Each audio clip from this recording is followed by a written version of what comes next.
კიდევ ერთხელ შემოგიერთდით, მეგობრებო.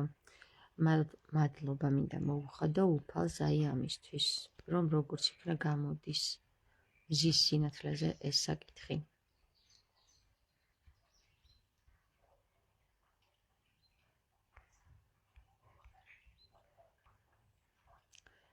ეს არის რეალური საიდუმლო სერობა, მეგობრებო. რეალური. რა არის მარინოს? მოდი.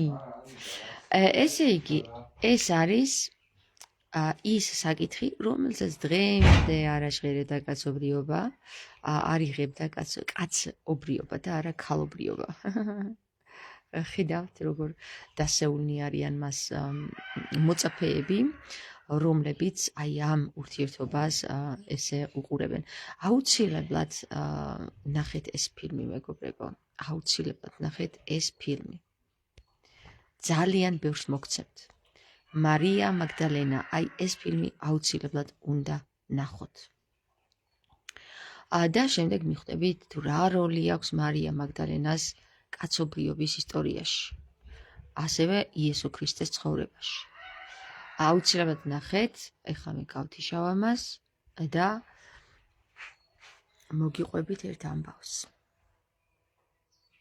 როდესაც მარია მაგდალენა დეპრესიაში იყო, იმიტომ რომ იმ პერიოდში კაცობრიობის უმრავლესობა ქალის სინათლეს ვერ იღებდა, ძალიან დიდ დეპრესიაში იყო მაგდალინელი, რამე თუ თავის თანამოაზრეს ვერ ხედავდა ვერც ერთ მამაკაცს თუ მანდილოსან პირში.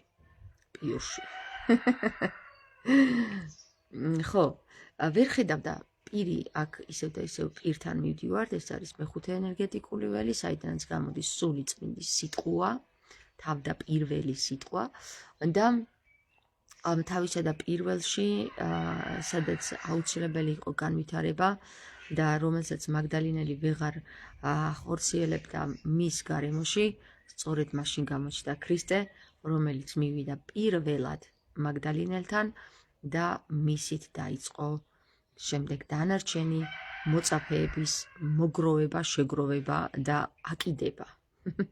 ხო, ზურგზე აკიდება, მეგობრებო, კი. დღემდე ასე გრძელდება. აუცილებლად ნახეთ ეს ფილმი. აი, აუცილებლად. ეს არის უნიკალური ფილმი. უნიკალური ფილმია. ძალიან კარგი, ზუსტად აღწერილი ის ვითარება, რაც ქრისტეს დროს იყო და არა ის დანარჩენი ჰოლივუდური საკითხები, რომელიც იესო ქრისტეზეა გადაღებული. მე მეც ვერაფერს ვერ გეტყვით ახლა, როდესაც თქვენ ამ ფილმს ნახავთ, იხილავთ თუ რაში მდებარეობდა ის საიდუმლოება, რომელ საიდუმლოებასაც ქრისტე აცხადებს. დიახ, აცხადებს. გაგოცით.